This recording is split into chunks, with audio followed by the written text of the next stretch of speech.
Okay.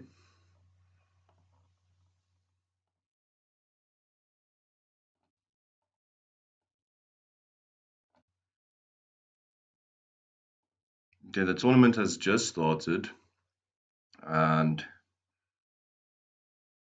I think we'll look at the top seed for now,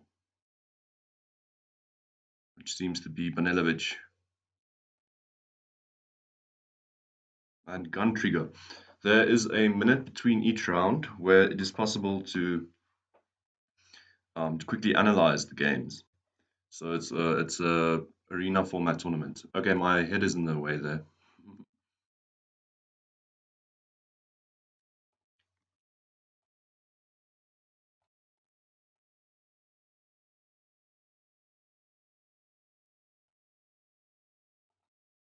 And I actually just heard about the tournament 3 minutes ago. That's why I'm only starting now. Just woke up.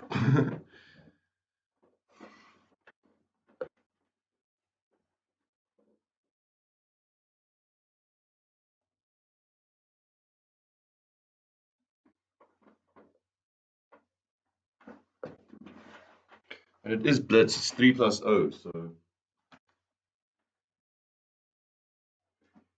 you can join the stream vandaag as well.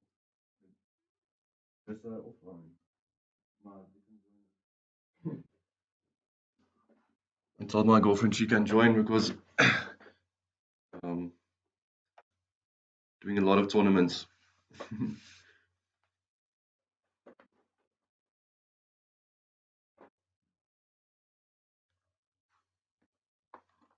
So a lot of these players are from the AITSA online chess group.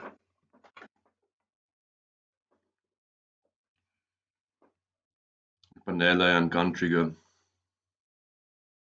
kind of always dominant in those groups. Um, the lifetime score says a lot over here, 51-27. At the moment, there's not much to be said in the game. One of the points the Gun Trigger is making now is that if there's a trade down on the d file and everything gets traded off, at least his king is in time to defend the c2 square. So he wants to simplify and just make a draw out of the first game. Um, that's probably a good approach when you're playing against the top seed. If you're trying to play for a win against them, you might just end up losing. So being honest about the result and going for not too much and letting Banele instead overextend his arm is a good idea. And this tournament has got good prize money. Um, so you don't want to waste your chances to get any prize money as well. Okay, so the rooks come off, but now there's an imbalance in the pawn structure. And these two pawns, if I were black, I'd be looking at them. One day I just want to put my bishop here and say you're never pushing this pawn up. So white really needs to push this pawn as soon as possible. Okay, here might be the time to do so. Also possible was e4 in that position. I don't know who's to be preferred when they transition into um, an king pawn endgame, but yeah, finally Banele finds an idea. There's a pin. The pawn needs to defend the bishop, so he picks up a pawn. He wants to transition into the endgame, and then he's definitely better, but white can't do much else because then you're dropping another pawn. So you need to hope that your chances for a draw are good over here, and it seems like it might be. Just a bit afraid of this outside passed pawn. Oh, this looks bad for Gun Trigger. Maybe an idea is to play c4 over here. No, he's lost. That one pawn makes a difference. It's going to be an outside passed pawn now.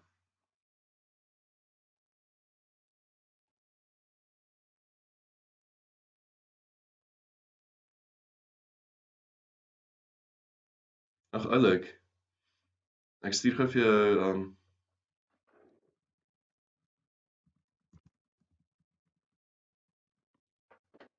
ag jy kan my regtig join vandag liefie. It's very cold today. I'll set up my proper mic after this game. I really did not have time to even do so. Um,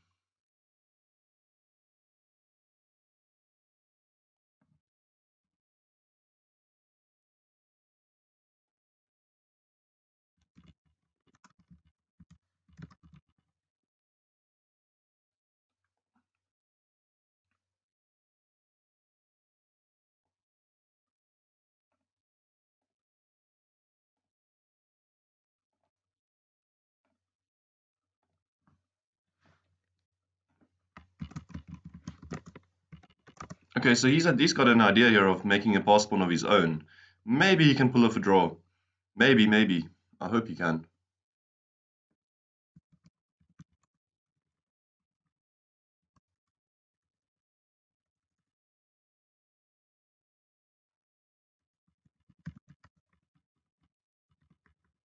Oh, he's managed to get a queen on the board. Bonello's going to get it, the queens off now soon. This doesn't come with check though, so you just need to make sure the queens don't come off with check, but so low on the clock and the trigger runs out of time. So going for a draw there, good idea, but costing the game. And we still we see the top 10 players over here now on the page, players that managed to get a win out of the first game, and the games will end in the same time, I guess. The slowest games will be the games where the longest games will be the game where they manage to play out their full time. Let me quickly see what I can do with the mic.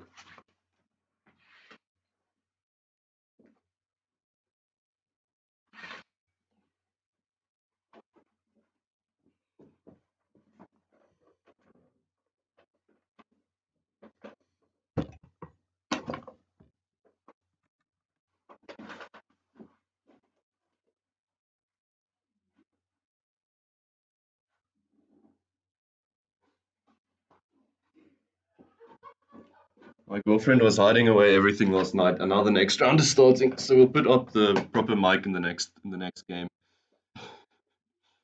Uh, I really want to see Adam Forsey play, so we'll jump to him, and he's playing against Joseph Moale. And Forsey has just got a good lifetime score against Joseph. Warning everyone. Yep. Ek of jy hierdie gewys het. What's Ek het nou that? vir jou stuur. Stuur via WhatsApp. Okay.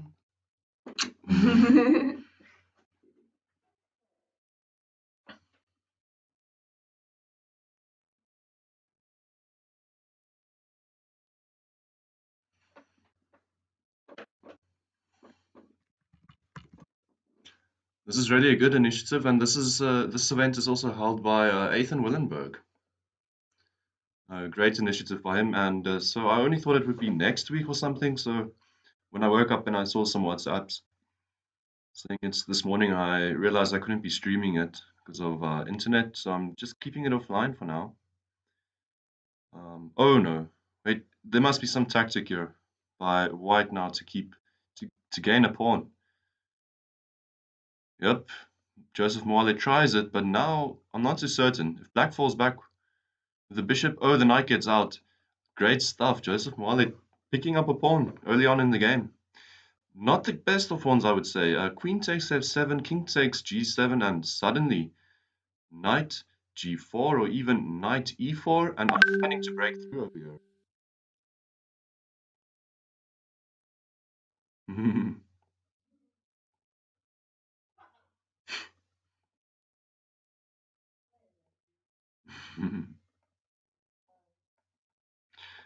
um,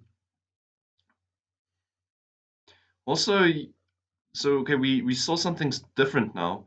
Um, Adam Forsey says, "No, give me the bishop. You can keep the knight." But then I've got both these files as well, and the bishop still alive. So okay, well done to Moale for spotting a pawn hanging, but I would not have liked that pawn if I knew it would have resulted in this position.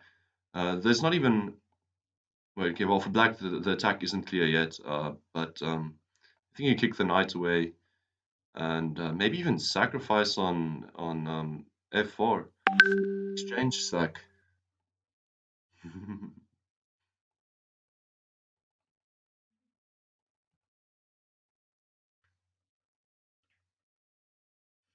And I'll set up the mic after this game. That's just what I do. We can blame Anzal for the mic not being set up because last night she hid away all my valuables. Mm,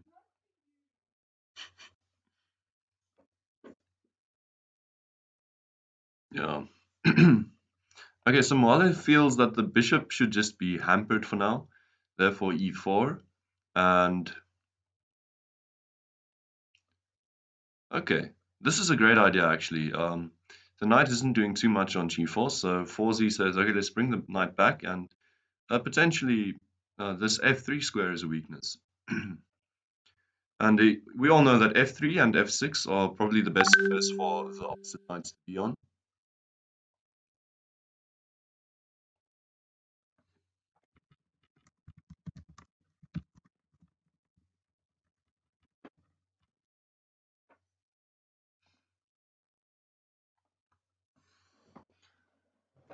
My love, can you please bring my charger?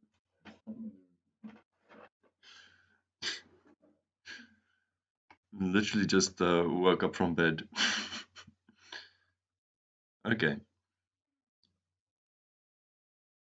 rook takes e4, and the pawn now suddenly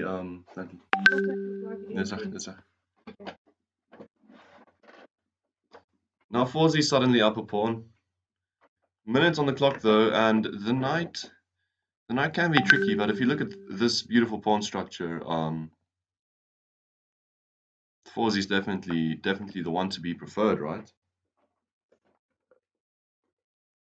And other members that are participating in this tournament include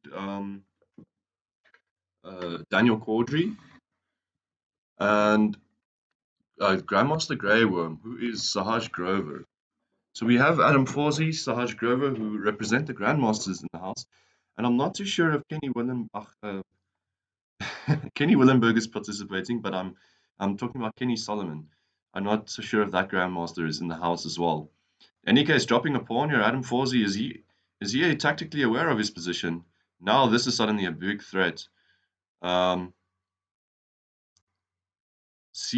and the rook needs to back up, but then knight b6. Oh, the rook backs up to this square. Can Mwale pull this one off? The Grandmaster has slipped up. Whoa, whoa, whoa, here's a tactic. Yeah, there was a tactic.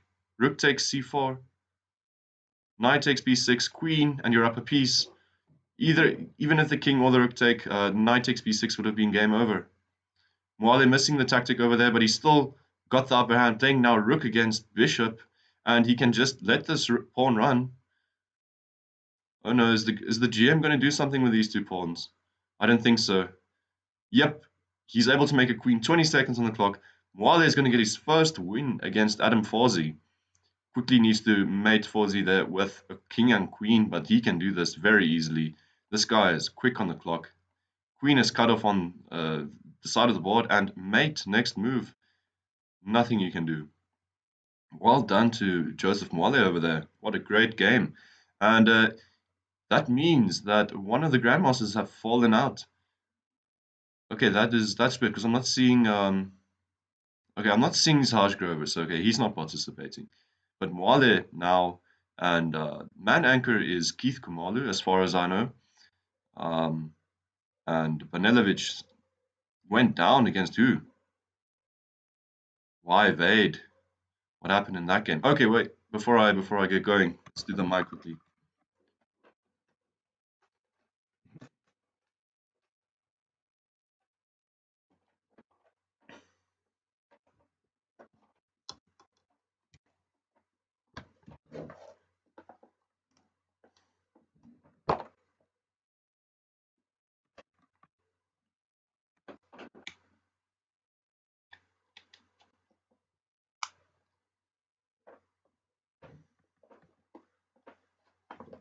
Okay. Okay, and the next game has started. I'm not sure who QWERTY is, but I want to watch Daniel Caudry playing against Simza, and this is Simpiwe Buthelezi, as far as I know. And just switching over to this mic now.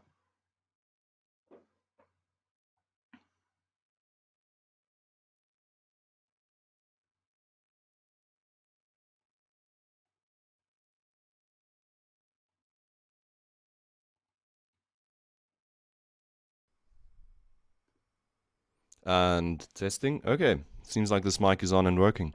Clarence 1234 versus Simza 19. Simpiwe Buthelezi, the Grandmaster Slayer. I don't know if you guys know the story, but he beat Levon Aronian in Hubert Park, and that's the That's the famous South African park where you get crushed if you're an international player. Hikaru Nakamura, I think, is the only guy that has left that park undefeated in the history of the park. But even Levon Aronian couldn't pull that feat off. Okay, I was expecting maybe knight d4, but Clarence is playing very simple chess. Our country's highest rated classical player and probably Blitz player as well. Rating wise, though, if I were the Wolf, I would have joined this tournament with my 2600 rating. Okay, maybe not, because you know you're going to lose some games. So he joined it with Man Anchor, the Man Anchor account, and that is his titled account. We're going to see f4 and f5 soon. For now, Quadri just takes his rook off of this long diagonal, and he's now ready to play f4. He's not going to wait about it. There you go, f4, f5, next move. Unless the weakness on e5 is something he's concerned about, but I don't think so, so therefore. And if you allow him to play f6, he's going to play it.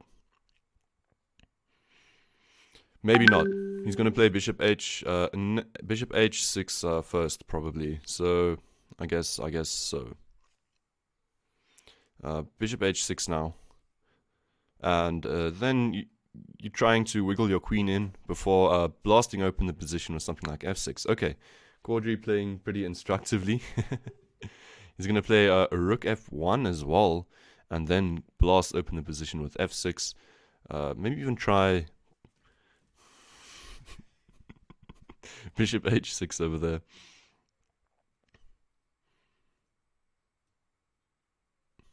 And this is quite nice. I don't need to include the tournament times for the games, because this is a round-robin tournament. There are only a certain amount of games to be played. And we will go back and see how many games are left in a second.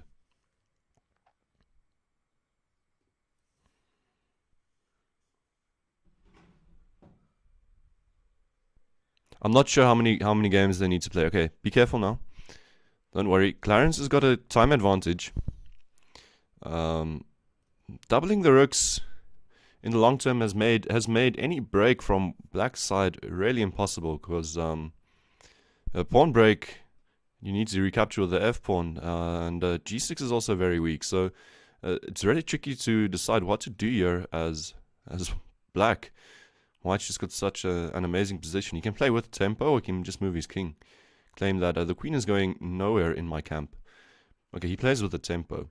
So I want to see what his big idea is. Okay, now he decided bishop h6 is necessary, so I'm guessing if queen check again, he'll just move his king away.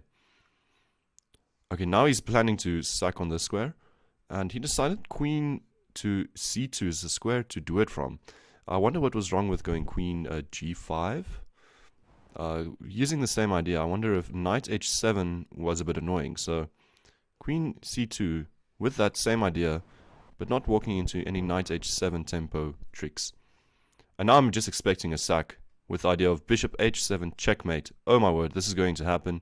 Simzar can't take that rook back, and he's just going to play down some material now. Minute on the clock. Daniel Quadri cruising to victory in this game. And I'm glad we're getting a game of his finally. Seems like Joseph Mwale is also done with his game, because he's in the spectator room. We're going to see bishop takes, yep. And now a trade can't happen, because that's still checkmate in 2. So I think the Grandmaster Slayer is not an IM Slayer yet.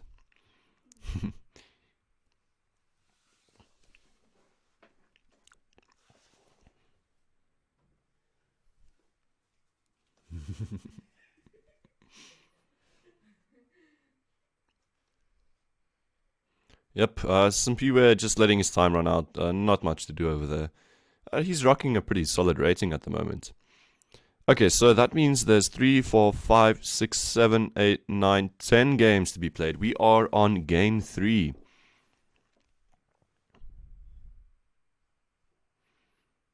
One ongoing game, and that is between Kenny Willenberg and Adam Forsey. Kenny is such a good Blitz player. We saw last night as well in the Western Province League. But this is over. Okay. So he held his own for a while, I think, over there. In any case, the next round starting in 50 seconds. What is happening to Man Anchor? He went down against QWERTY. QWERTY. Who is this QWERTY character? And I might not be mistaken if I say this is probably Sahaj Grover, who literally just wrote in the letters QWERTY, KG, just quickly making an account, taking down Man Anchor very quickly. We have a quick minute to analyze this game. Oh, okay. Man Anchor just blundering a piece, unfortunately. Not much, not something too special. So it's not easy to tell if this is a grandmaster or not. If you're dropping a piece, it's not that clear. In any case, we have Giuseppe, Mwale, QWERTY, probably Sahaj Grover and Clarence. Adam Forsey going down in that second game against Joseph Mwale, who's having a great tournament at the moment. I think that calls for us to watch QWERTY's game. Oh, I can't resist. Okay, this game is probably bigger. Let's go to QWERTY's game. I'm guessing this is Sahaj Grover versus Adam Forsey. So the two GMs battle it out. Right before the game started, I was thinking maybe we'd have to go watch Daniel Caudry versus Mwale. But this game is technically a bit bigger. Wait, you know what I'll do? Wait. I'll do this. We'll watch both games because I can't miss the action. Okay, so we've got QWERTY and Adam Forsey, and we'll watch Clarence as well. Daniel Caudry. Okay, so not much has happened yet. We just have an open Sicilian in the two Grandmasters games, I presume. And e5, we have a Sveshnikov. And 93 is what I'm expecting. So we're going to have a nice theoretical game over here. c4 immediately is also possible. And bishop e7, move you need to make. Knight back to a3. And we'll see... Yeah, I don't know why it's taking so long with knight back to a3. Okay, there might be some idea of keeping the knight there because the pawn's on c4. But I'm not too sure. Okay, bishop e3 or just simply moving this bishop out to get castled is now the idea. In any case, this knight is coming to d5 and it will be a typical Sveshnikov knight, just rocking it out on the d5 square. In any case, QWERTY or Grandmaster Sahaj Grover, as I presume, is not moving too quickly. Maybe trying to remember theory, brings in the knight instead of getting castled. Might have another idea up his sleeve, getting knight to e3 and really just pinning a knight up on that square. He wants the trade maybe to happen first before going for this. Yeah, maybe he just wants to secure that knight on e5 without too many issues. Knight g6, Adam Forsey not getting castled. And what's happening, oh wait, but this game is also so exciting. d6 is a weakness, so the bishop goes to a3, and I'm liking white a lot more in this game. In any case, Clarence and Mwale, the lifetime score says it all. Mwale hasn't won a single game yet. Clarence with the black pieces though, and they've traded off queens. White has probably got these two pawns as a weakness, since they're not connected to these double pawns, and Caudry is going to be looking to nip at them. In any case, back to this game, what has happened? We had queen e1 and castling. That's pretty much it, since I think the knight ended up on d5 as well, and this knight on f5 to challenge it. There's no knight takes f5 because of recapturing being a fork, so that is just left. So to take with the e or the c pawn, and this is very instructive, and Caudry would also do the same, and I think that's how we got the same structure kind of in the Zimbabwe Caudry game just now. Is this type of pawn structure comes from the Sveshnikov. If you trade that knight on d5, c4's been played, and this is just such a huge pawn structure. You can possibly make a pass pawn with it. That's why the grandmasters and the IMs play with it. Like we have knight f4, a great move, and now you can try and make a pass pawn immediately, right? And I guess that's the plan. Just make a pass pawn. Make a pass pawn and push it. Push it immediately. Okay, that's not the plan. Keep the bishops on the board, and now possibly go for this trade. Stick a queen on e5. Okay, so the minors are still kept on the board, and I'm not too sure why, but the two grandmasters are navigating this position way differently than I would. Whoa, 20 seconds on the clock. I've completely missed that action. QWERTY is not moving quickly. There's no increment. I don't know what he's he's doing, but 16 seconds against 2 minutes, he's going down on the clock, although he's got a superior position. 12 seconds, he's not checking the time situation on his clock at all. 8 seconds, he's going down on the clock. What is up with that time situation? 2 seconds, he's just lost on the clock. Not viewing that clock situation at all. Wow. He might have thought there was increment, or well, that leaves us a lot of time to look at the Joseph Moale and Clarence game. We do have Caudry managing to. Well, Caudry's definitely better over here. He's up the exchange. I don't know how that happened, but Moale's in a bit of trouble over here. This rook is trapped, by the way, after bishop f4. Oh, he wants to get out with the rook via h5, so Caudry might just cut off the rook for now. Okay, he doesn't do that. Oh no, Caudry just blundered. Okay, wait. You need to take with the d pawn. Taking with the b pawn allows rook b1, and you need to move the bishop, and white offers draw, black declines draw in this position. Oh, he's claiming that bishop c4 is unstoppable. And it is. You're not bringing this knight into... Oh, wow. That was never a blunder by Caudry. He just knew that this motif is not going away. Such a deep idea. Down to a lot of time on the clock, and now it's just a completely drawn game. That fork of the rook over there completely neutralized the game, and this is going to be a draw. Wow. What excitement. I just need to quickly see what happened over there. So we did have that typical Sicilian, and... No, wait, actually a Karu Khan. And when did Caudry actually win that exchange? Early on, I think. Okay, over here. But this wasn't too bad from Moale, I guess. But -4 over here. Caudry definitely had this game in the bag. And... was bishop takes c5 a blunder? Wait, after... bishop f8 was a blunder. But the computer still prefers white, because he's still got rook b1 ideas, even though you are down this exchange. There's no stopping. The knight can't come in for defense, because the bishop is cutting it off, and this is one of the beautiful ideas. So Moale simply quickly went f4 and ran the king to the center, and was fortunate to get this trade. Caudry having more time than him on the clock, but there's making no progress in this position. You just simply move this opposite side colors bishops around, and no one's going to win the game. Anyways, let's get back to the tournament. Next round starting in 16 seconds. But that leaves the winners clear now. Both QWERTY and Adam Forsey have gone down, but Moale and Daniel Caudry are in the lead.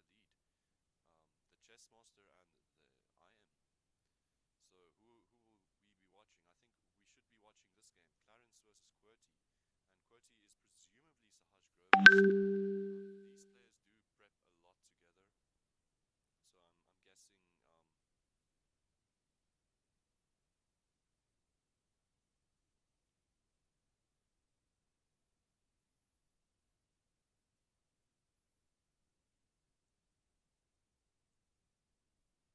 we can see the type of prep they're playing against each other, I guess. So they're playing the two knights, and I really like this variation. I don't know what line in the two knights Caudry plays. But we'll see knight a5, bishop check.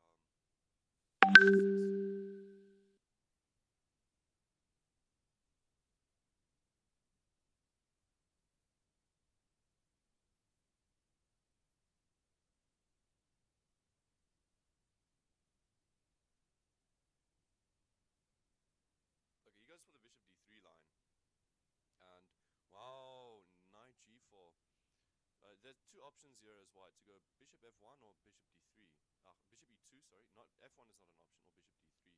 And bishop d3 is kind of more mainline, and the idea is to get this knight to e5. But usually the black response is to go knight to e4. In any case, knight g4. I think this might be... I'm trying to remember the game. Artemiev Carlsen had knight g4 in as well. Tricky line.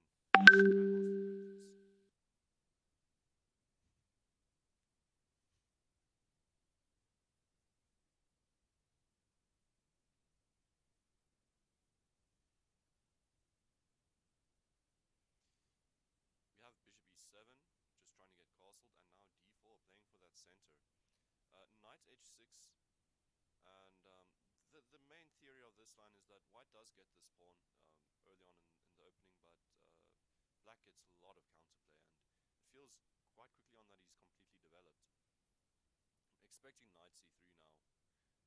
Quadri's giving this pawn away, which is very instructive by going d4. He says that the c4 pawn will also be weak enough for me to capture back some material if I really want to.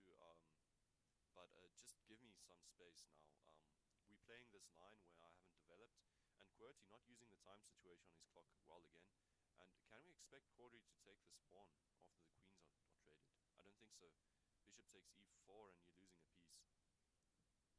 Okay. So this pawn can't be recaptured, and they're back to even material on the clock.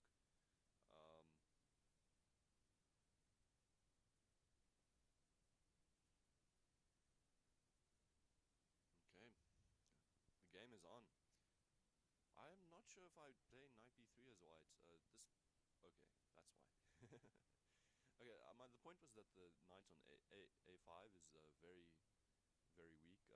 But Quadri makes the point that he can open up his rook via this square. But QWERTY is such a strong player. He says that no, give me the tempo of bishop comes here. Oh, let me just not commentate. It's moving too quickly. I thought h5 was the idea, but it looks like QWERTY is going for c2.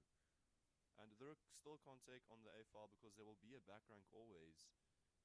And that's why Quadri takes this pawn, says, let's force this issue and give me a pawn. I don't want to play down a pawn. I'm not giving you that dominant feeling. But I'm not a fan of how QWERTY is spending his time. This isn't a classical game, and you are allowed to lose on time in Blitz. It's part of the game. You can get flagged. Now just bishop check, I expect, and Quadri's going to make a few fast moves, and the time situation for Mr. QWERTY is not fresh at all. Which is a bit weird, taking about 3 seconds for each move.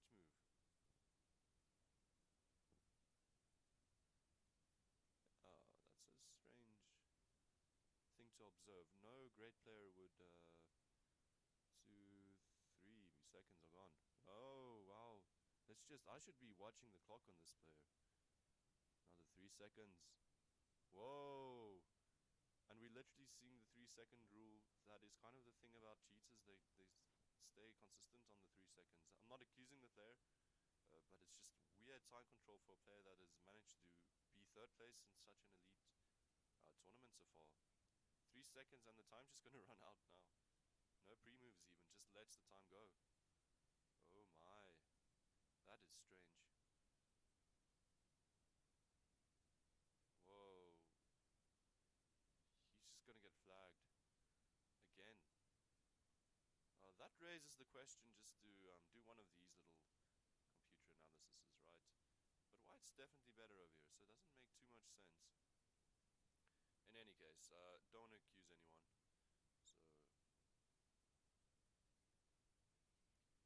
So still 4 ongoing games, and Adam, Forzi, and Banele Mshangu are still in their game. Down to 20-30 seconds, but I think when there's situations like this, Forzi would be preferred, but he's going down. This pass pawn, and he's getting mated now. We just saw the end. Okay. 2 games still going on. Panageo, Western Cape player, and Guntrigger seems to be the next highest rated game, and Ernesto and Sixtos. Panageo playing with the imbalance of the 2 rooks against Queen, and 10 seconds on the clock. He's moving very naturally. Guntrigger is also just a scary player. I don't have such a great lifetime score against him. Usually at 2300 Blitz, I don't know what's happening to his rating recently. But 8 seconds, this is going to be a game of who's better on the clock. And if I were white, I just get into a situation where I can pre-move. And you can't pre-move when that rook isn't there anymore, and then you just recapture the queen. In any case, just pre-move these rooks now. Don't waste any time. Or set up something like this. You need to move quickly now. Just pre-move. Just pre-moves. Come on, there you go. He can take this. Panageo can take this. And oh no, oh no, oh no. Just, oh, and he takes it. Okay. Okay, well done. That was the final game of the tournament, playing out the full time of the clocks. And now finally, after loads of games have been played, we have Clarence 1, 2, 3, 4, Daniel Caudry in the lead of the tournament against other GMs like Adam Forsey and Conscious, who is Jacob Nguni. Coming out of nowhere, having lost his first game, he wasn't really on the radar, but he is on a full 4 points with a tiebreak or a Bochum score of 10.5, which is pretty great stuff. So he's had difficult games throughout this tournament. And we are halfway through the tournament, and that means the tournament should only be about another 50 minutes. It's hard to say how long these tournaments will be, because they can be a bit shorter if all the games are shorter. So I'm expecting, well, this is a round robin kind of situation where you do play against the top players all the time. So there are 20 players, but only 10 games. So okay, we can go back to Caudry's game. He's playing a great game here against the great opponent, against Anchorman, who we now know is, or by my best estimations, is Keith Kumalu. I think he sets on the group the other day. This is his verified titled account, and the rating's not so high on it as his normal account. So Keith Kumalu versus Caudry, and this is actually the battle of the future generation versus the past generation in terms of Blitz, I guess. And well, okay. Caudry playing an aggressive line. Wow, very aggressive. Is there an intermezzo check? Queen trades, and then just the bishop takes b7. No, just bishop takes b7 first. That line you would have been down a pawn, but it would have been this unhealthy c3 pawn. And you would have been saying to white, you know what, I'm just this great endgame player. I am the more mature player over here, and I can go into the endgame down a pawn and stay away from maybe what seems to be your strong suit, positional middle game structures. In any case, man anchor up a pawn, but Caudry has got the bishop pair, and they're both on the diagonals. So, okay, definitely more than enough compensation. He goes here and says that go queen takes a7. I'll start off by, well, no, I can't start off by bishop takes. Wait, is this pawn on a7 just hanging? Okay, either way, Keith Kumalu does not want that pawn. White offers draw. Oh no. This is a bad start, and black declines draw. Caudry does not want the draw. I would not have thought Keith wanted to draw so quickly early on in the game. Here comes the material compensation immediately. Either the f3 or the b2 square. And okay, make the point that you want a7, but I'm getting a2 as well. I can just trade off this knight. Be careful also, the knight might have been hanging, and now a2 is hanging. Oh my, Keith is going to have a tricky game here. He was up a pawn, but the material situation is now completely balanced. Donkey. I'm getting clean clothes. And Caudry's got some long-term ideas of... oh, I thought this pawn might come off. In any case, balanced material, and now bishop versus knight, double pawns. And Caudry's to be preferred for this endgame. Going to be trying to make more out of the game. Or more out of this position than white can possibly do. I'm not...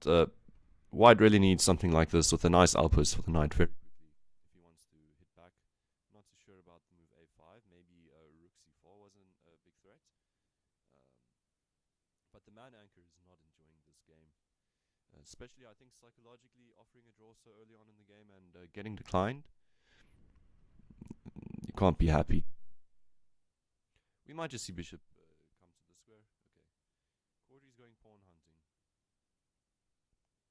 Hunting we shall go. Pawn hunting we shall go. Okay. The rook is currently pinned as well. The knight's pinned to the rook. So the b2 square is usually the square like you want to come into a range where your knight can recapture and get you out of the pin. Oh no, now he's just losing a piece. That was bad. Oh my word. Okay. Tries a sneaky little thing and resigns. Caudry still the dominant force over there. And Jacob Nguni still in the game, and he's playing against Adam Forsey. He's got a great tournament so far, and down on the clock. Positionally, this looks strange. I didn't even register what was going on for a few seconds. It was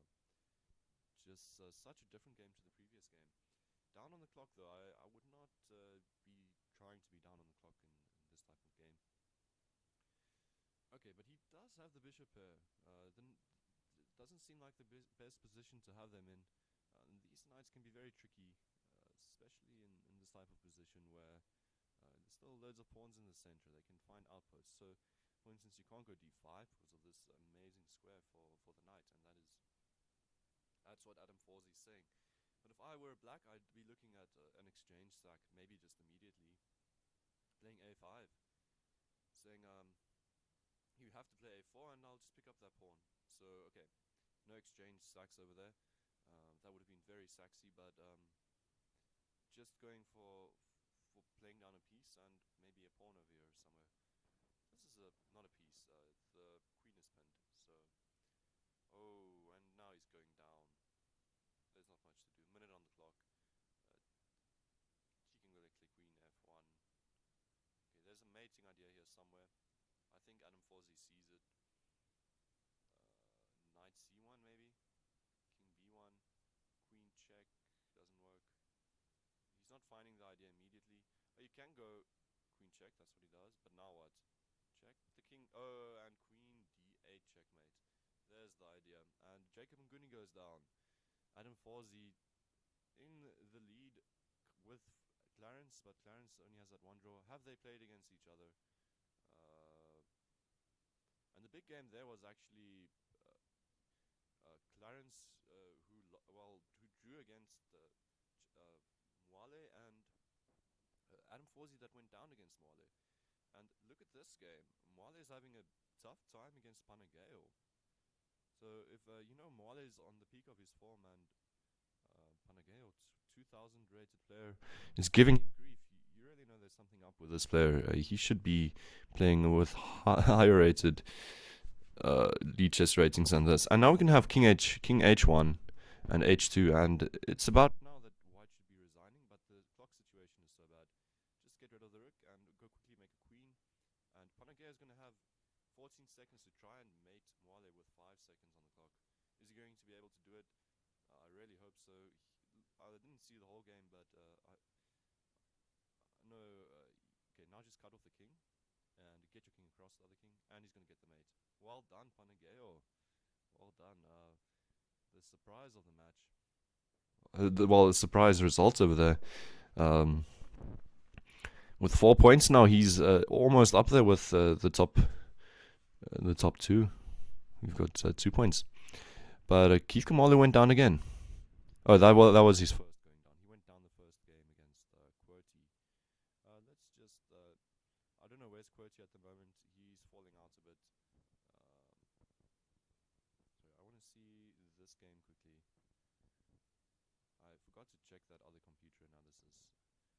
QWERTY playing a perfect game. Okay, so this is what I was afraid of. Just the perfect game, and you need to look at the move times. When they're consistent like this, he never had one long think and some shorter things. You really need to start wondering what's up with the player. And he's going down on the clock in the last 3 games. I think the player's just moving a bit more quickly. In any case, so the next round's going to start. I don't want to miss it. We'll try and go back to flag QWERTY just now, and I'm looking at this game. Adam Forsey versus Daniel Caudry. Number 1 versus number 2. And Caudry's got a good lifetime score against him, and we see Sicilian, but with 4 knights. So, and well, I wouldn't like playing this position against any one of them. The things they know about that are in this position compared to what I know about. I know I'm just gonna get crushed, so I'm not one to look forward to that.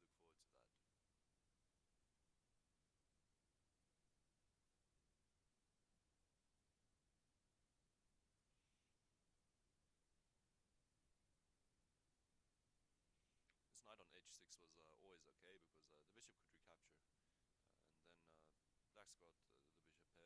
In any case, now from h6 it can go via f5. I'm not sure if e4 was really the big plan, but he says so. Give me that d4 square. In any case, always bear in mind that going to h6 with your knight after whatever, or even just from the start, if you have this fianchetto position, is really just a possibility. I did not always consider it, but well, I guess the knight needed to be traded off right e6, and suddenly the e5 pawn is feeling the pressure. I might be trying to win a pawn over here. If pawn takes, simply bishop takes on e4, but that's not going to happen. Bishop takes, rook takes, I guess. So if pawn takes, bishop takes, pawn takes, and bishop takes e4 wins a pawn. Oh, but this also just wins a pawn immediately. And Quadri's down a pawn, playing with a bishop versus a knight. And now it's not even a bishop versus a knight, and might just be another pawn. You need to move your queen somewhere, and after this trade, the e7 pawn will be hanging. So you'll need to recapture with your g pawn. And since he knows that, I was thinking he might be considering a different square to retreat to, since his queen doesn't need to guard that f5 piece. Oh, and Forzy's just saying, okay, I'm not even going to double up these pawns, because potentially you're just going to play e6 and king h8, and you're going to be the one trying to put some pressure along the g file. Saying that, well, okay, I've damaged your pawn structure twice, but this time you're going to be using a file, and that's something you must know. When they're double pawns, there are files that open, and in this case it would have been the g file. So Forzy just avoiding that, keeping some tension in the position, saying, how are you progressing?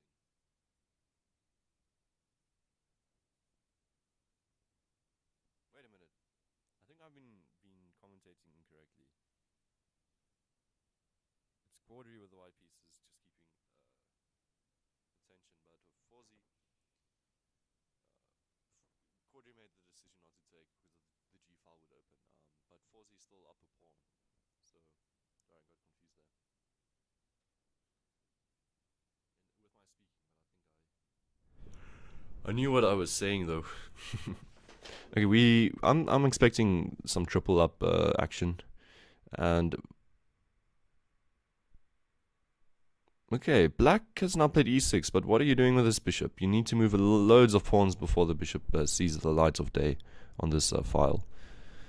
So, okay, and the clock situation is also pretty interesting.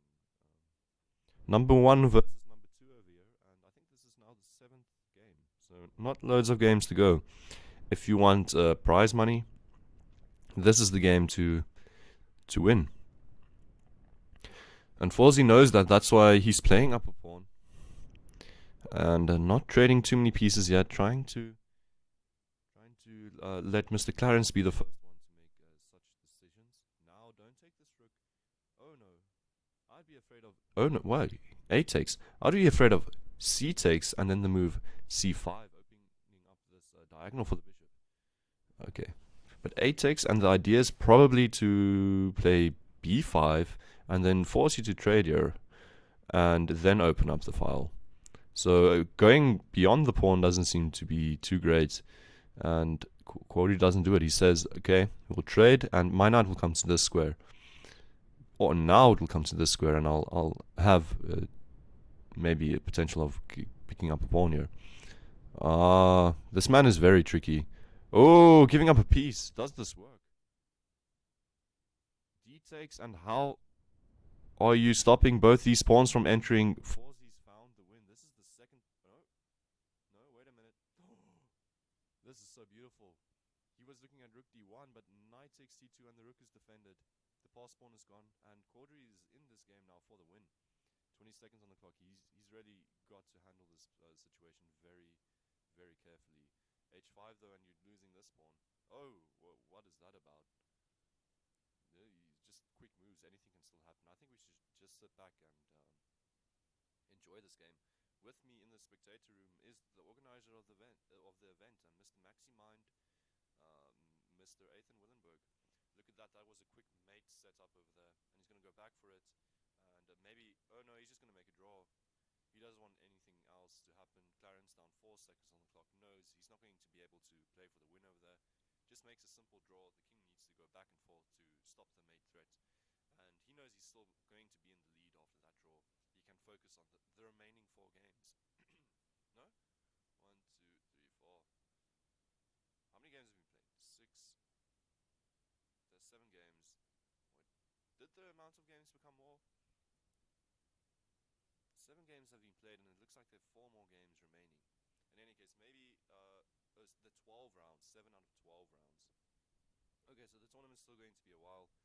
I was thinking if it's 10 rounds, then it's going to be over. And wait, where's Panageo now? What happened in that game? He won again, and I was looking at it and thinking, wow, he's got a great endgame yet again. Panageo impressing us over here. With the black pieces in this game. Neutralizing a big attack over there. Playing up an exchange, giving back the exchange to play up a pawn in this, or 2 pawns in this endgame. Going back for that passed pawn and then playing with the majority. Taking down Mr. Yvade with not a lot of time on the clock. Well done. He's really bringing the heat to the tournament today. And look at the standings. Banele at 5, but Adam Forzi taking a bit of a lead there. Mr. Wolf still struggling, right? He just beat Joseph Mwale, one of the players that can or is able to take him down. But don't discount anyone in this top 10 still from taking the prize. Mr. Querty still doing really well there, and I'm coming to this game.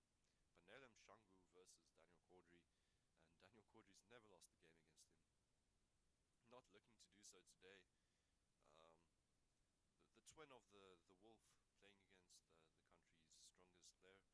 And we have a typical Sicilian line that Caudry opts for with the G6. Going to Fianchetto and just castle simply. Now Bishop G7 I expect, and in this position maybe Bishop D7. Yeah, okay. Knight takes now. And black hasn't really done up any big weaknesses. Both sides have castled. Black has got this stunning bishop, and going to expect some action from this bishop. Mostly in these lines, the light squared bishop would still be around, and we'd be seeing a knight coming to c4. And this is now Caudry's next idea: get the rook to c8, knight to c4. Pressure on these points. Also, potential thematic rook sacrifices of exchange sacking on c3. Not too great in this position, I guess.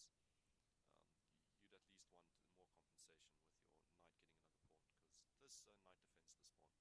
In any case, this position is a renowned position for black. Very aggressive position, and it's going to be black who's putting up the pressure on in this game. Already we can see that with the amounts of centralized pawns, or pawns in the center that black has, versus white, and this great bishop versus this weak bishop and the knight situation as well.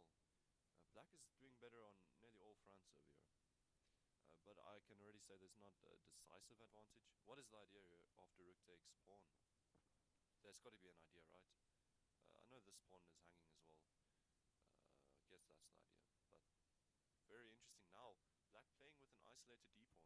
Usually it's possible to create attacks via this pawn. Yet again, this pawn is not hanging, I guess, because of rook e8. And if queen takes, then black can play rook e8, and you're not playing down 2 rooks versus a queen, because your queen's also covering that d8 square. So not giving up. Whoa, little tactic over here. Knight h3, got to move your rook. But what do you do after that? Bishop takes a d4. I don't know, it just looks cool. I think that's why he's playing it. He might just go back to c4. Might just go back to c4 now. Okay, he plays bishop takes d4. And taking the knight doesn't seem good, so you need to take the bishop. And then we're going to see knight c2. Yep. And this knight has progressed to this square now. Deep in the camp. Now picks up a little pawn over here. If I were white, I'd really be considering queen takes d5. Just keeping material equal. But I'm looking at this tactic now. Knight f3 check with the rook hanging. So queen needs to defend that square.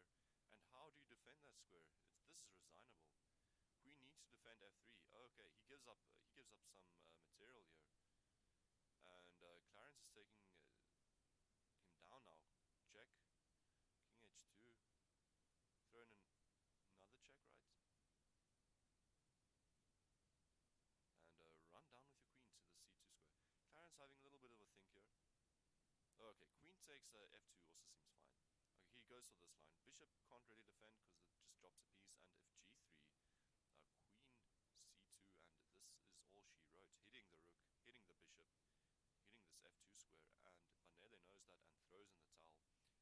lost 7 games now. Is he up for adoption?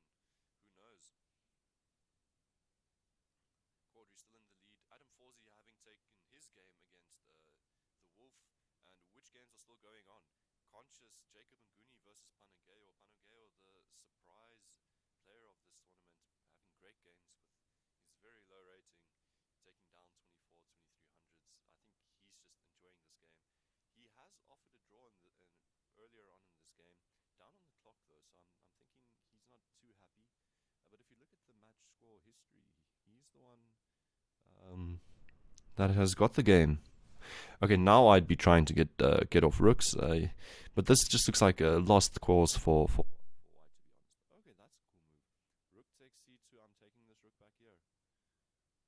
Jacob Nguni just leaves it. Says, okay, I see what you're doing. I'm going to try and go. Oh, but this is check. And you're dropping another piece. Oh no, white resigns. Panageo, his streak is over.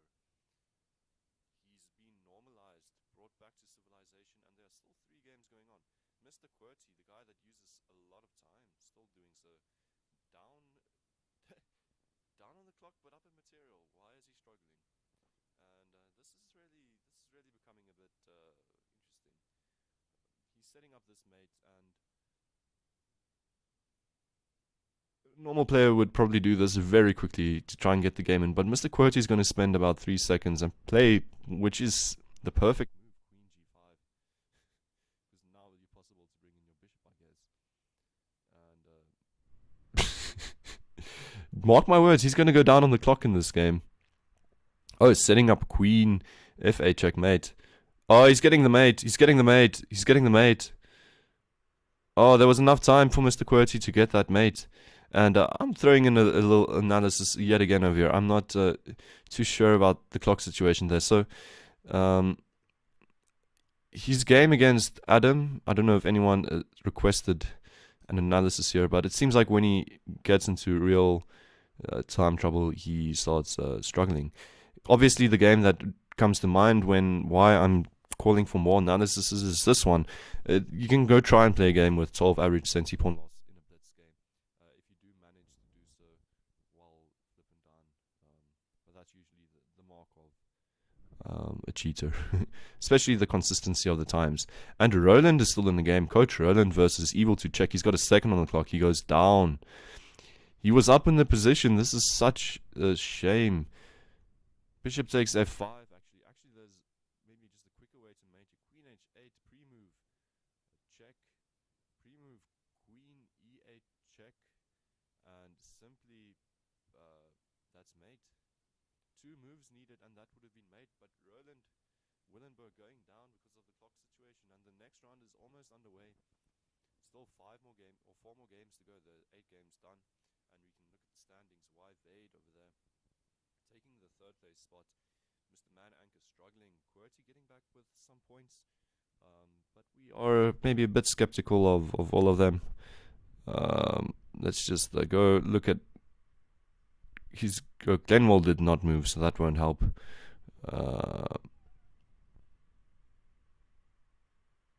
Okay.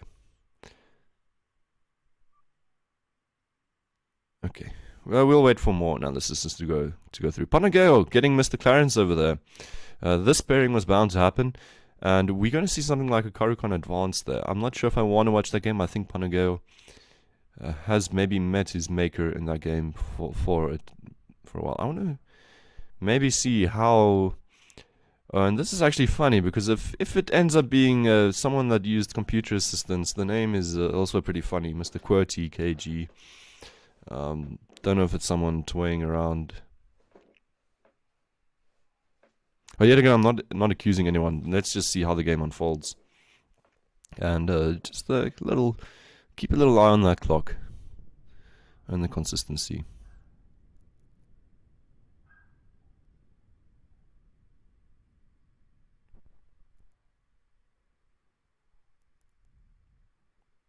Very symmetrical position. The only real difference I can see over here is well, d4 versus d6, and yet keeping that symmetry over there.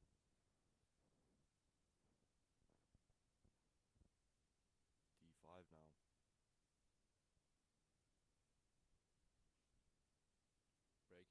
asymmetry. But the knight on b4 is pretty happy.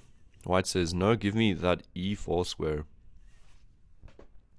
I'll play e4 now, probably, yep, as I was expecting, and I'll just keep the pawn on d5.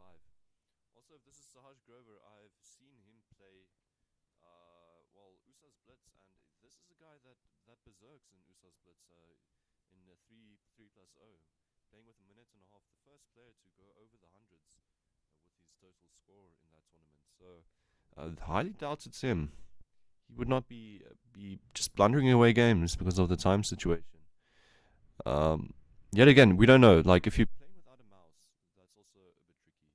So, if you're playing on the trackpad, it seems to keep your time consistent as well. But I know of players that are able to play quite quickly trackpad. Vanilla getting a decent position, I would say. But bishop e3 is the move I'd be scared of as black, because now it feels like your knight doesn't have too many great squares to go to.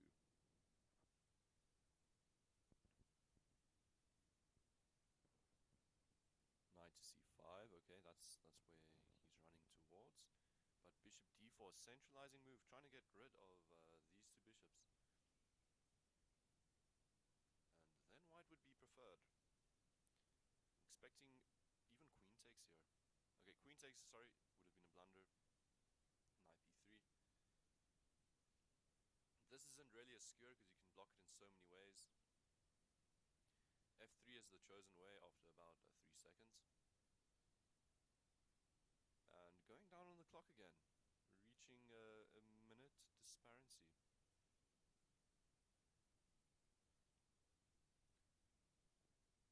White definitely with a dominant position. This pawn on d5, how are you even getting to it as black? Now it's defended as well. So much space for white and nothing clear for black to do. Doesn't seem too great for black. Trying to come up with ideas here. You really just need to play, I think, neutral chess here. Just basic chess, and try and drive Mr. QWERTY down on the clock. That seems to have worked for loads of players so far. King h1. Mr. QWERTY not playing too happily there on the clock. I don't know. Okay, h4 is not hanging yet, and b4 now finally kicking this knight away, and there aren't any good squares. b3 will be covered. Oh wait, what's the idea? Pawn takes, queen takes, right? But I'm guessing the rooks are aggressive. So now queen needs to go somewhere bad. I'm guessing if a6 you just kick away the queen, and it needs to go to a7 or a8. So a7 thusly immediately, and then you recapture the pawn. Pretty deep idea. Okay.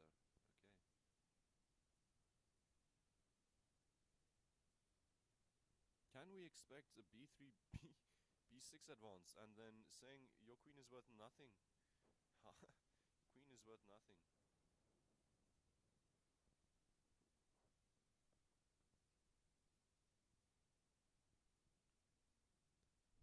No, Mr. Bubulasha in the comment section saying, wow. I'm also saying, wow, this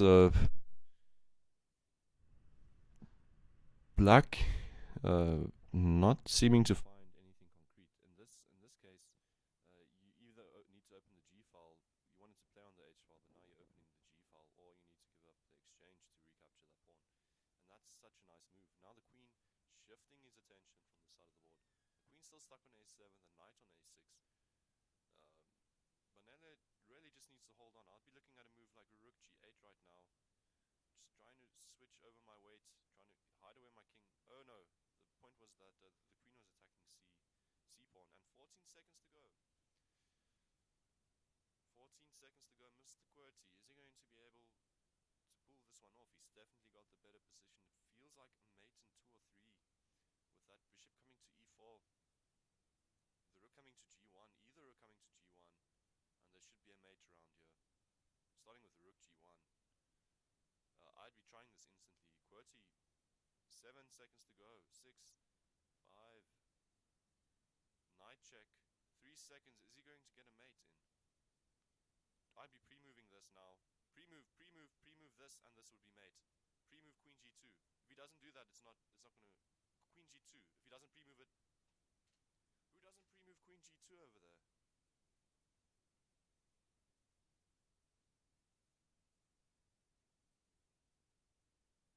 Either way, if the king had gone to f8 or h8, that would have been mate. I don't know.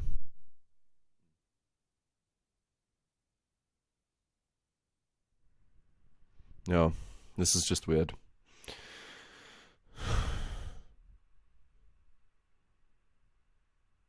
Okay, so the rounds are done.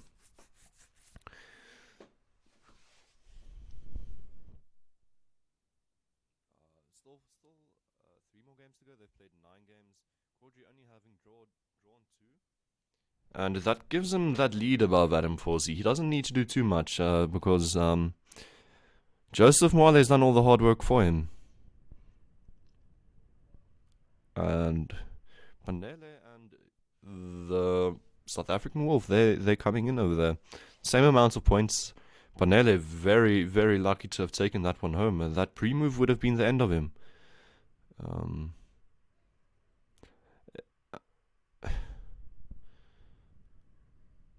Yeah. I'm going to go look at that game as well. The last one that was just played. I think doing a little computer analysis there won't do any harm.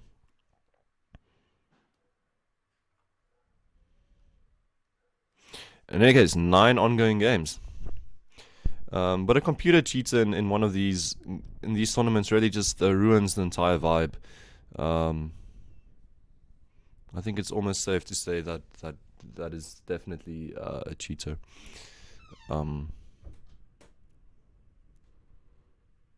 Using all that time there in the end to play what seems to be a perfect attack.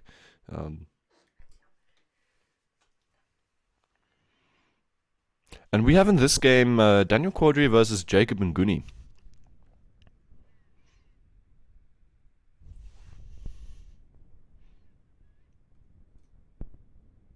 One mistake though. Okay.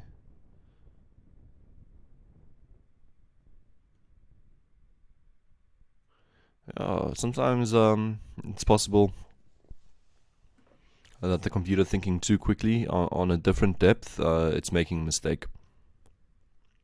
That's why it's so tricky to flag these players. But I saw Lichess's new technology. It shouldn't be too tricky. Clarence, he's hoping to play against that weak d3 pawn over here, I guess.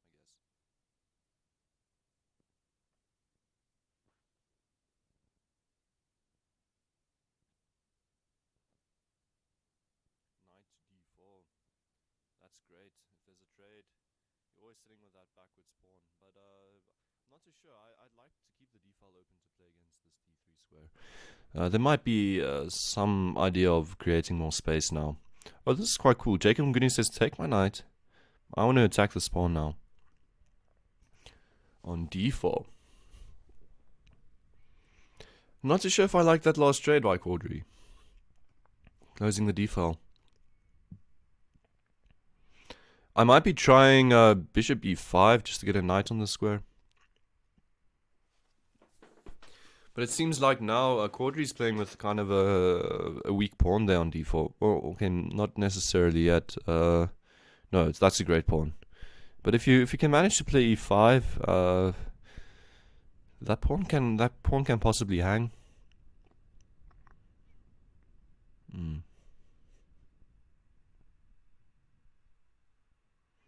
Queen b3.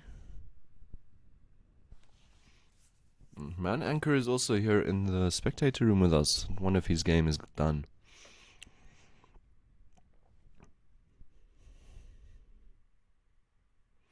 Quadri playing very well over here. This is a nice square for the rook to be on. The whole e5 is being looked at with both the queen and the bishop. And now looking to take over complete control of the c-file by playing rook c8. And we can see the advantage of the position reflect on the clock. About what seems to be a 30-second advantage there on the clock, which is a lot of time. 30 seconds, just growing now.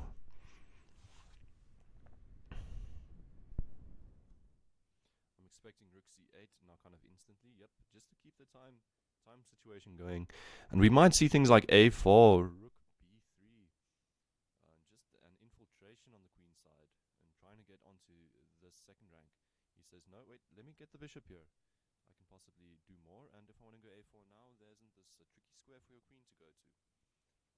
Where possibly, well, I don't know what it would even do there, to be honest. But okay. The bishop seems to be doing more on e7 and also walks out of the way of tempo by via e5. Quadri now just pushes pawns. Starting with b5. Expecting a5 to come next, or he might just, b4. Okay, so he's playing this a bit differently. Now he might take with the bishop to get the bishop onto this side of the board, but he doesn't. He goes a takes. Says, what are you doing about b3? And I'll just back up, defend the pawn, and maybe even give up an exchange. Or one of the other points is that your queen is almost trapped there. You still got this square over here, and this one to go to. There's only 2 squares for your queen currently. So he backs up, defends the pawn. I'm not sure if I wanted this knight to go away. Actually, the bigger pawn that's being defended is the d4 pawn. Honestly, maybe this knight was doing a good job over here, just covering the c2 square. We have knight e5 now, and maybe bishop e8 would have been covering some squares. Oh, we're getting tactically sharp over here. Take my bishop, I take your knight, but I'm coming back for this pawn. Whoa. And Guni's saying, I'll just play bishop h3. And I've got ideas of rook. Okay, none of that happened. I guess the threat of rook c2 is just so great. But now as Quadri, I'd be saying, why did I even play this tactical line? Oh, rook h8. Oh, he doesn't have any trouble at all. Guni down. He still had this hope, c7. c7, what do you do as white? Oh my word, wait a minute. How good is c7? How good is c7? I'm really wondering now. c7 over there. e7 I mean. Queen f6 check. Oh, okay. There's a check. I wonder without the check. Let's try and set up a situation without the check. So let's say king here, queen up. There you go. There's your situation without the check. e7 is game over. You can make your other queen, but then you're walking into checkmate, man. Or even rook takes. So you can't make that queen. You need to do something over here. You need to start running king f7. E takes f8 check. Oh, but 2 seconds on the clock. That game was over in any case. 2 games still ongoing. Scholl, IM, and Yvade. And I guess we'll quickly jump to the game of Panageo again. He's always got the last game. 3 seconds, is he going to be able to get this one? I guess so. He's getting these 2 pawns. He needs to do something. Oh, letting the pawn slip. Go for that pawn. And now he gets the game. He gets these beautiful flagging games where he's also positionally won in the end. 9 points there for Clarence. Had an end position that had potential for losing, actually. He was one, though. There was that queen f6 check, but always nice to think about these hypothetical situations where the person that seems completely won is just suddenly lost. And that is chess for you. 8.5 for Adam Forsey. He's on Clarence's tail.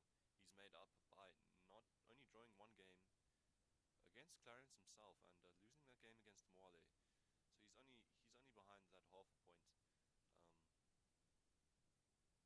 the difference between a loss and a draw. So it's going to get tense between these two. 10 out of 12 rounds, and you really need to win every game to stand a chance. And it's against tough players. So Scholl M is playing against Mr. Clarence. Where is the more tricky pairing? I'll be asking though. Glenn, well, this seems like a bit of a more moderate round for most players. I think the big game is over here. Banelem Shangu versus Joseph Moale. And their lifetime score says it all. Joseph Moale there with 106 wins. We don't know how many of these are bullet games and blitz games necessarily. But yeah, it remains interesting.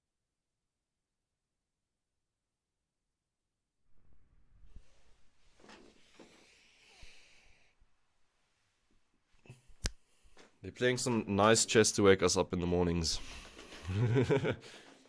Straight out of bed watching these games. And they made a draw. I was expecting a draw. Okay. They're not wanting to stop the chances of getting tournament place over here. I guess then we need to move to man anchor. Who's Keith playing against? Panageo. Oh, we'll respect this game because Panageo has been throwing the upsets today. He seems to be... Wow. This is a double flip and pin position. If you want to take the pawn, you're looking at f5, right? And now f5. I guess this is the idea, but queen can take suddenly. And you're losing a piece. Panageo going down. The tactics don't work out for him over here. And let's just see the next move, and I think that's when we can decide that okay, he's not going to make anything out of this. If he comes up with something brilliant, we'll continue watching. I think there might be other exciting games ongoing. Panageo, okay, he shifts to the side, so bishop takes, and now Keith is playing up a minor piece, and this is enough for him to win. A full minor piece, by the way. So, what other games are happening? Mr. Jacob Nguni playing against Y Vade. I think this is a bigger matchup. Or more balanced matchup.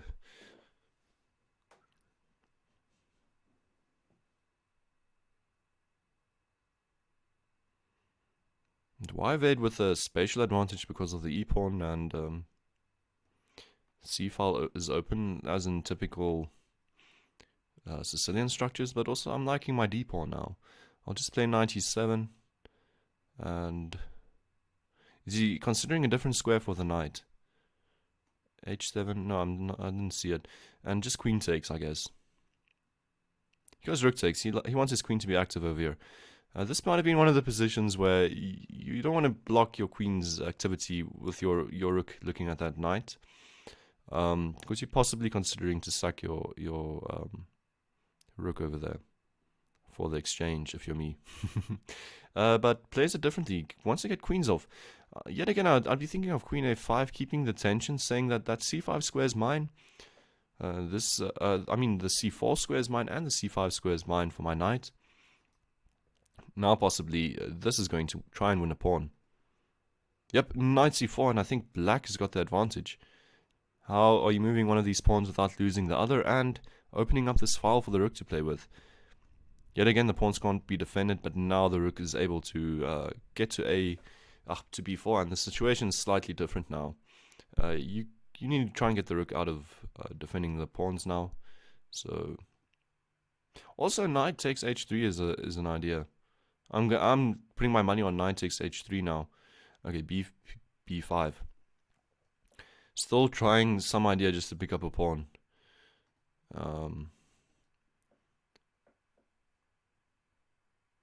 Okay. Jacob doing this slightly different than I would have tried to do, but this still seems legitimate.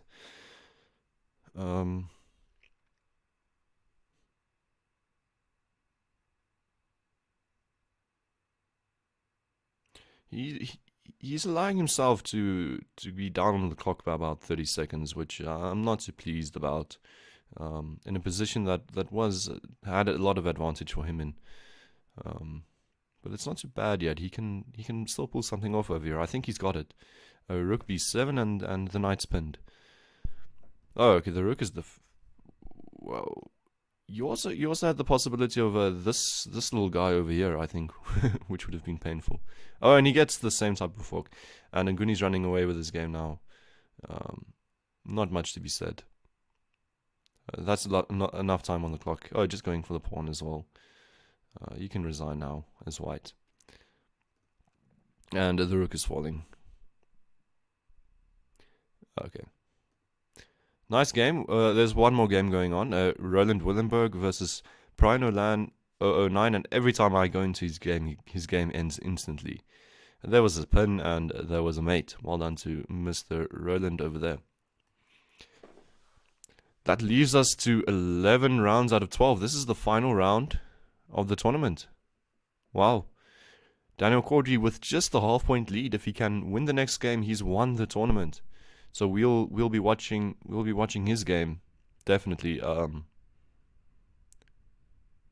There's no doubt about it. His game is the big game here, and I'm guessing Adam Forsey will do what Adam Forsey does,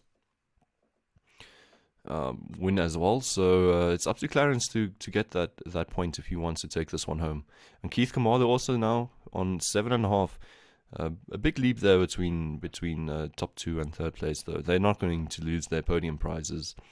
So still something to be said for 4th and 5th and 3rd place, I think. In any case, let's see what Cordry comes up with. Playing against Guntrigger. The very dangerous player from the SA Online group. This guy, don't underestimate him. He can take anyone down. And we're going for Karukan, and this Cordry played earlier on in the tournament as well.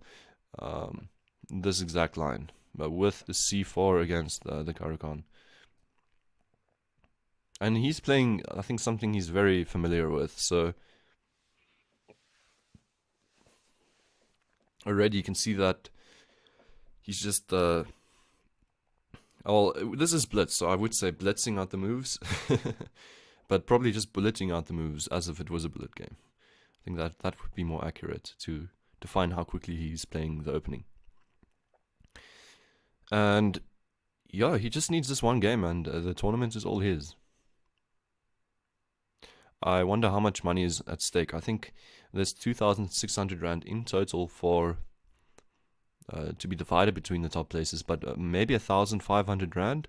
So blunder here and you're costing yourself probably a few hundred Rand, which to Cordry is probably a few packs of cigarettes at the moment on the illegal market. Oh, they're so expensive. I think he needs the prize money now. I like Guntrigger's position, to be honest. Cordry's got that pawn, but the nice openings for his knights. Cordry immediately stops that with bishop to e3. Also an attacking move. Best defensive moves are also attacking moves. So what is Guntrigger going to do now? Immediately, as I said, I liked his position. Bishop e3 kind of refutes the whole feel of the position. As soon as you were thinking you were getting knight f5, that's not going to happen, buddy. You need to figure something else out. And Guntrigger starts with queen c7, but things start looking slow for him. Cordry just playing very simple chess. Aligned these two rooks on the open files. And Adam Forsey's done with his game in the spectator room. Now just seeing what will happen with his prize money. Okay, there we go.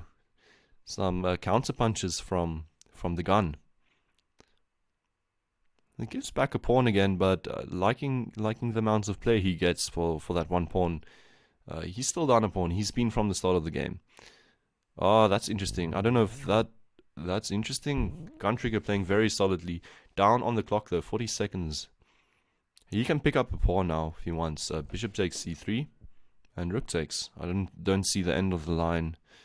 Oh, okay, rook e7 is at the end of the line. And Cordry's eyeballing that 7th rank pawn,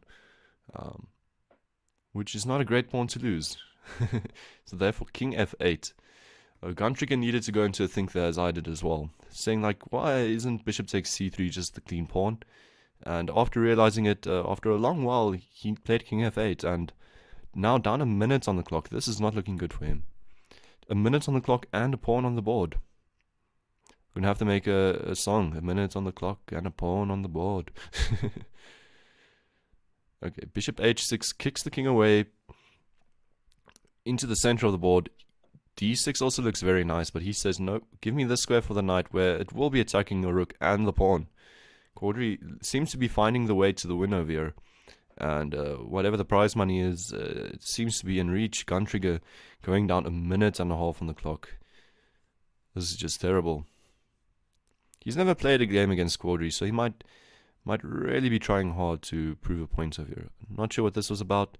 The main idea gets proven here by Caudry. Rook takes mate, and we're going to see it. Well done to Daniel Caudry for winning this tournament. There's still 4 games ongoing. Adam Forsey had a quick win against Evil to check over there. And I was spectating that game, hoping that he's also going to stands a chance for getting a podium prize. First prize. And now the big question is between 3rd, 4th, and 5th place.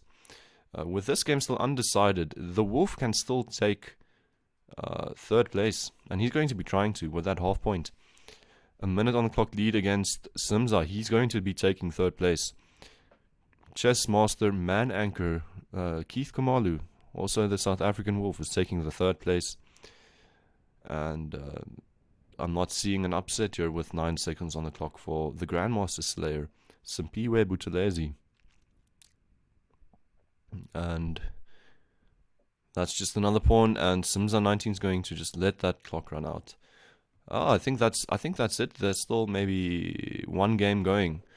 No talent champion, but I don't think this game is a game for podium prizes. We'll finish it and we'll come back for the final standings then. No talent champion, Shoal I am. Shoal's got this beautiful check over here. He needs to play it instantly. He's spending a lot of time on it. Oh no. Rook check, obviously I meant, to fork the king and queen. And now anything is still possible to happen. Rook can fall back and just stop the pawn from queening. Okay, the pawn's queening now. And can Mr. Shoal win the game? Okay, I was saying on before his time runs out, and fortunately for him, he does. This bishop beautifully cuts off that square, and it was just a mate in 1. So no need to go into any more time trouble. And we have the final standings here. Daniel Caudry taking the 1st place, Adam Forsey 2nd place, and Keith Kamalu on 3rd place. 4th place, Joseph Mwale, and 5th place, Banelem Shangu. Then Jacob Nguni, and Panageo, I've got your name somewhere as well. You're on the Western Cape group in any case. Y Vade, QWERTY KG, a very suspect player, but no, I won't make any points yet. I'm not accusing you of anything. And Gun Trigger, the scary player from the SA Online group, taking the 10th place. In any case, thank you everyone for watching. Please subscribe to the channel if you haven't done so. Actually, have the clock to hit it again. And I'll see you all next time for some more chats.